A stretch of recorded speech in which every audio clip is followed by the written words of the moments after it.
Thanks very much for that, Nicholas. So look, as a West Coast Eagles supporter, I'm actually stoked to be at the gather round. I had a look at the odds. We're paying 12 to 1 for a win. So 2018 would have been a better time to come when we're actually doing okay. So look, if you are chasing a similar return, like a 12-bagger, potentially Astral Resources is the story for you. Although what I will say is the probability of success is a shitload higher than what the Eagles are probably going to have against Sydney this week. So our journey as a company, we started over 4 years ago drilling the Mandilla resources. We've grown from 116,000 ounces at Fayetteville to 1.4 million ounces today across two projects, both Mandilla and Fayetteville. Last year, we started to get to that critical scale where we believed we could actually put out a study and demonstrate that this thing was profitable. We did that, and that study showed that at $2,750 gold price, the Mandilla Gold Project was exceptionally profitable. Now, at $3,500 an ounce, it absolutely shoots the lights out, and that's where the gold price got to last night. So for those that are new to the story, we are gold focused. We are focused in the Kalgoorlie-Kambalda region. We have two projects, Mandilla and Fayetteville. We are active explorers. We've been drilling about 40,000 metres per year for the last 4 years.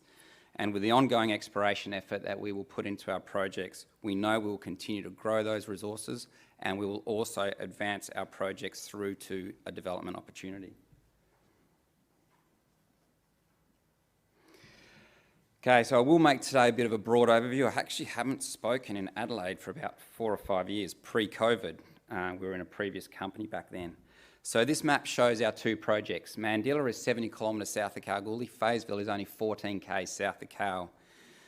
This location hosts about 30 million tonnes per annum of processing. There's actually expansions in place by both Northern Star and Evolution to grow that to 45 million tonnes per annum. So there's a lot of gold processing in this area.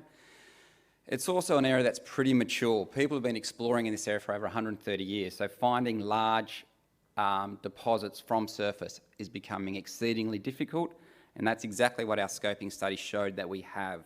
We're in possession of a large-scale development opportunity in an area that is getting very, very difficult for these things to be discovered. We have demonstrated regular resource growth over the journey since 2020, drilling growing up to 1.4 million ounces.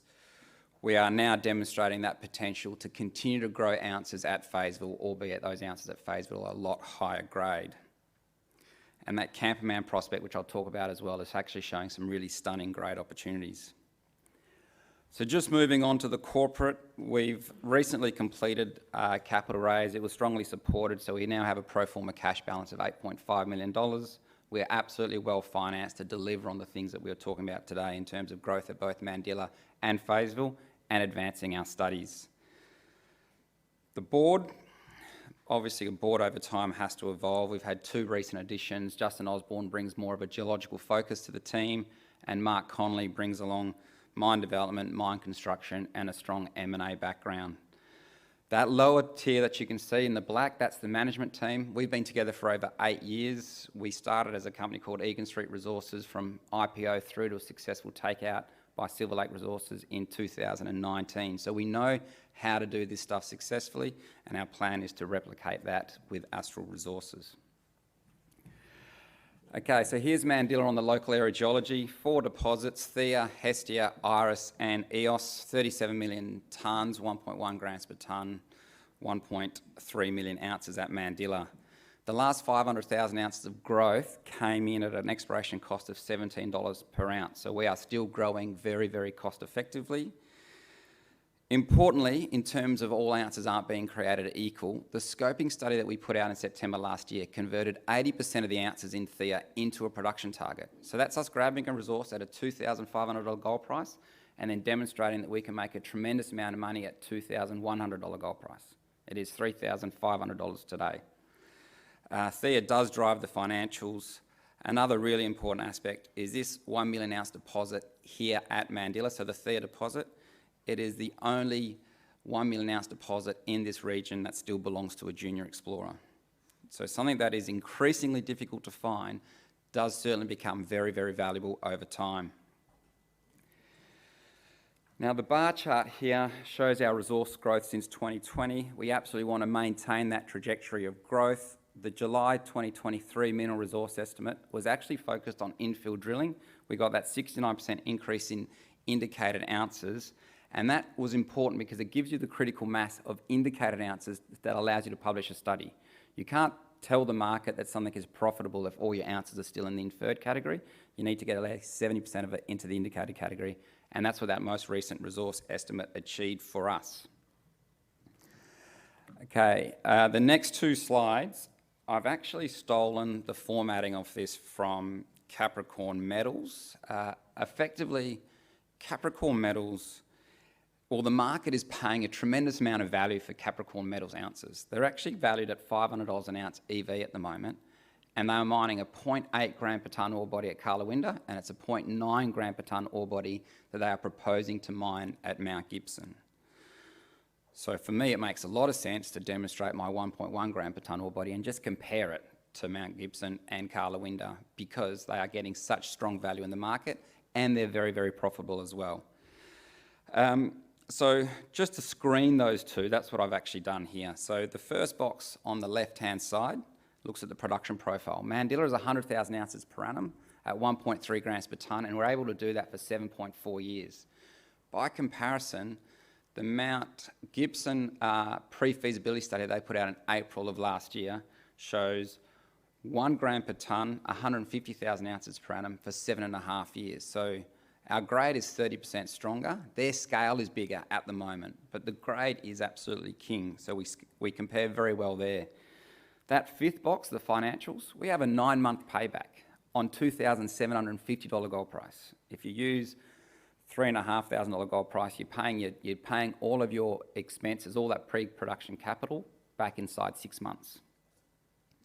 So again, I'd argue a very strong payback there versus the 23 months that Mount Gibson's Capricorn project has. Going all the way to the far right, that last box talks about this conventional mining. Both are very conventional open pits. Mandilla has a strip ratio of 5.8. The proposed Mount Gibson Capricorn project has a strip ratio of 4.2. So they have an advantage on strip ratio, but the grade's really important here and the recovery. 1.3 grams per tonne at a 95.7% recovery versus 1 gram per tonne at a 92.7% recovery.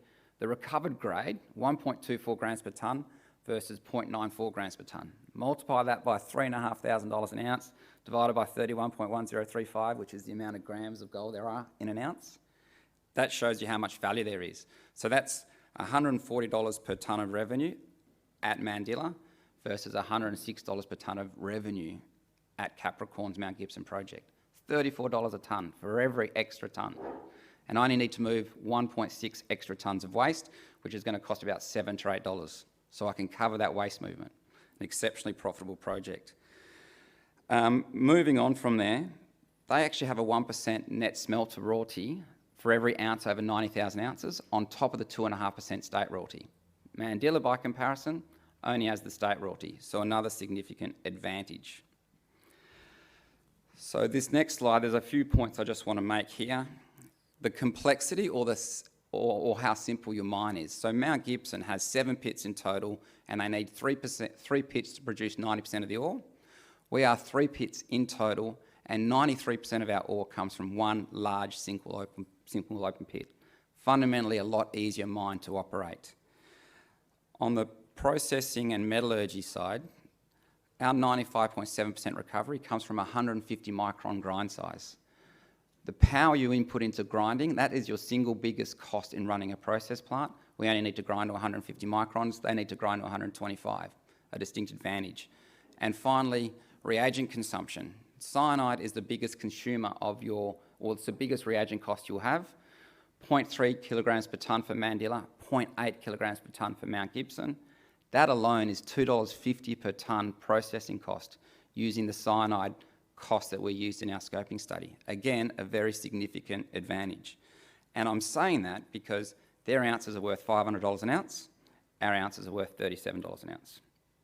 And yet our project screens better on all of the key metrics other than scale.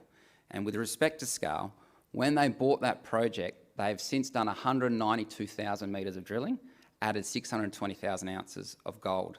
Our last 2 resource estimates we added 500,000 ounces from only 48,000 metres of drilling. So as a company that has a 50 mil market cap, we might not have the financial capacity to grow as quickly as them, but we certainly have that opportunity and that pathway for that future growth. Now, I'll just show you, that's the in long projection, so that's the 1 million ounce deposit.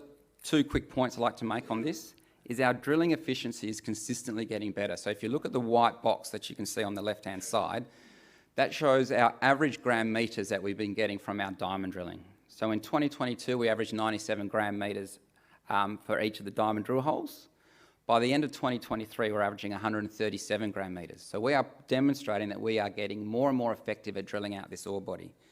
And then the second point, which I sort of referred to earlier, if you look at Thea and this Mandilla Gold Project, and you look 100 kilometres in every single direction, there are only two deposits that are actually bigger. One is Kalgoorlie Super Pit, owned by Northern Star. The other one is the Red Hill deposit out at Kanowna Belle, also owned by Northern Star.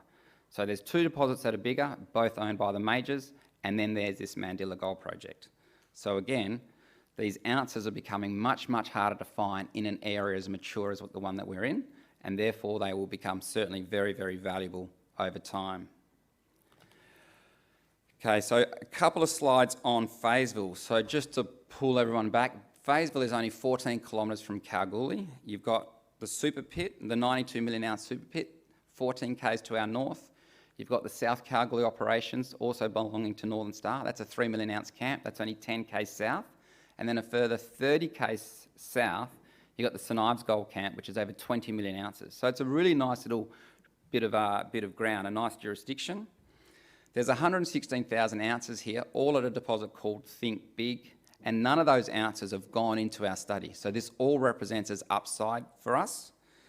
And to truck from Feysville to Mandilla at the current gold price would use less than 0.1 grams per tonne. So it is infinitely doable to truck material that you discover here at Feysville into a large process plant at Mandilla. We only started drilling here January last year because our focus has been at Mandilla. We hit 6 targets, 4 of them came back with really good grade. So to put that into context, Rogan Josh, which you can see there, 17 metres at 3 grams per tonne. We haven't even gone back and drilled that. We did one RC hole at Rogan Josh. We haven't made it back to Rogan Josh because we're more focused on drilling our high-grade Camperman project. So this is Camperman, again, within the Feysville tenement package. To demonstrate just how young this opportunity is for us, we've only drilled 4,500 metres here. So we're a company that drills about 40,000 metres per year. 4,500 metres is all we've drilled at Camperman.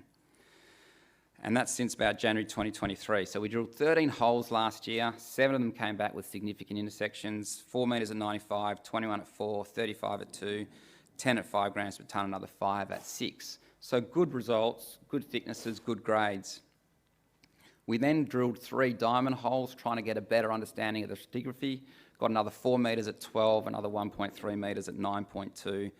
And we've just finished a 19-hole RC program. So we put 4 results out a couple of weeks ago. We've just put out the remainder of those holes this week. And 14 of those 19 holes came back with significant gold mineralisation. So another 35 metres at 3.8, 13 metres at 4, 24 metres at 2.7, 15 at 3, 33 at 1.2, 5 at 6, and another 5 at 3. So we absolutely believe that we are building towards a potential high-grade open-pit deposit at Camperman. And remember that any high grade that we mine here at Feysville across that entire target area will add significant free cash flow to that Mandilla project, which is already exceptionally robust as it stands today.